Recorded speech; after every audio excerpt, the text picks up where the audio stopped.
Who is it? For LaRusso Auto, we are chopping prices on all of our inventory. Johnny, I knew it was you. This is... Yo, what is up, guys? Welcome back to the Netflix review tube. I know it's been a while since I did a Netflix review, and I have found one of the perfect series to do this on. I just started this, and this has been a show that a lot of people have watched recently, and it is Cobra Kai. So Cobra Kai, what is it? It's an action-packed, jaw-dropping, karate-kicking, jamming, everything to the teeth, chopping type of series. It is the story of Karate Kid. That's the movie, and Cobra Kai is the series that is past the actual Karate Kid Part 1, 2, and 3. And we have the original cast members return from the Karate Kid, all in season 1. Well, most of them, not all of them, but most of them, everybody who belongs with that character has returned, and it's cool. Such as Ralph Macchio as Daniel LaRusso, the original actor as Johnny Lawrence, and then Daniel LaRusso's mother. This is more of a story about Johnny Lawrence. Now, Johnny Lawrence, throughout the season, he's a failure. He's a failed dad. He doesn't have any purpose, and Johnny's mission is kind of unclear. He meets a kid named Miguel. Miguel is a phenomenal character. He is a nerd. He's a kid that gets picked on at school with a couple other of his friends. He can't stand up for himself. And then the LaRussos kind of play or act as like the bad guys in a way. And they're not really the bad guys. This show does such a good job at flipping the roles of characters around and making one person seem good and the other person seem bad. When we're so used to Johnny Lawrence and everybody in Cobra Kai acting as the enemy. Whereas Mr. Miyagi, Daniel LaRusso, are technically the good guys. The people that stand up for themselves. But anyways, we see a Johnny Lawrence that's at a liquor store or a mini mart next to a building, and this building throughout the whole season turns out to be built into Cobra Kai.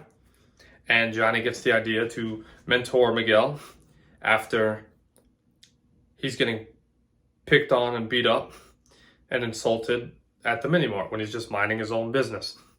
That's it. And Johnny kicks these kids' butt, shows them who's boss, gives them the best fighting styles they've ever seen, and inspires Miguel like, yo, you got to teach me that. I want to learn this. Obviously resilient at first. Johnny doesn't want to do it. But then in time, he has a plan, kind of like a trade-off. He wants to open up his own dojo, and he teaches Miguel how to fight. We see that through the season. We see an array of characters, Kyler and Kyler's friends, and Kyler dating Sam for a little bit, which Sam is a character of, plays the daughter of Daniel LaRusso and Mrs. LaRusso. And we see a bunch of different array of characters, and we also meet a guy named Robbie Keane. Robbie Keane is the son of Johnny Lawrence, again, a failed dad, but doesn't have that much of a quality mother that will take care of him, but thinks that she is such a great quality mother, which she is not, that we later tune to find out, because she's always leaving the house, she's not there, and then that's why, Robbie does what he does. But that character does a complete 360 and stands up for what he believes in. He kind of molds into the good guy. Whereas throughout the season, we see everybody in Cobra Kai kind of do a 180 and flip over to the other side of the spectrum. The students are fighting the war of Daniel LaRusso and Johnny Lawrence, and that's what we really see, and that's what they have done a good job in the season 1 of Cobra Kai to portray. I love the fight scenes. They're amazing. The way the story is flipped around on you, the way the story is choreographed and the moves are choreographed, it's simply amazing. And I don't think there's a better show out there right now at this point in time. Everything that this show is something else entirely, and I love it. I can't stop watching it. It's a great series that everybody needs to get into. We're getting a new split of modernization for the actual series.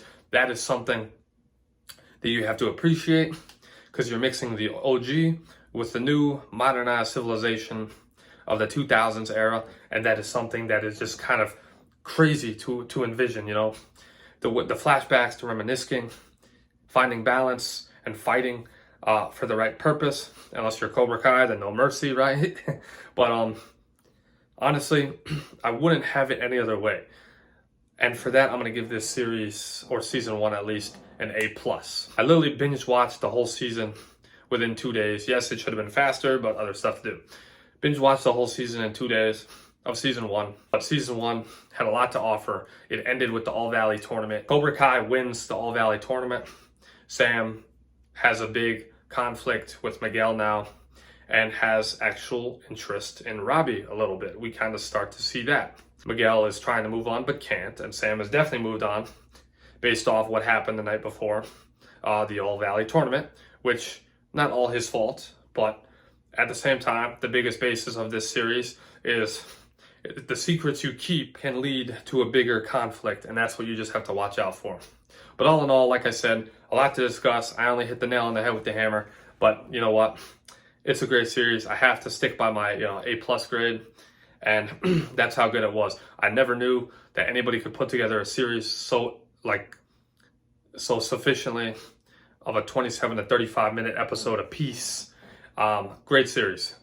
You guys have a great one. Hopefully you guys enjoyed this Netflix review.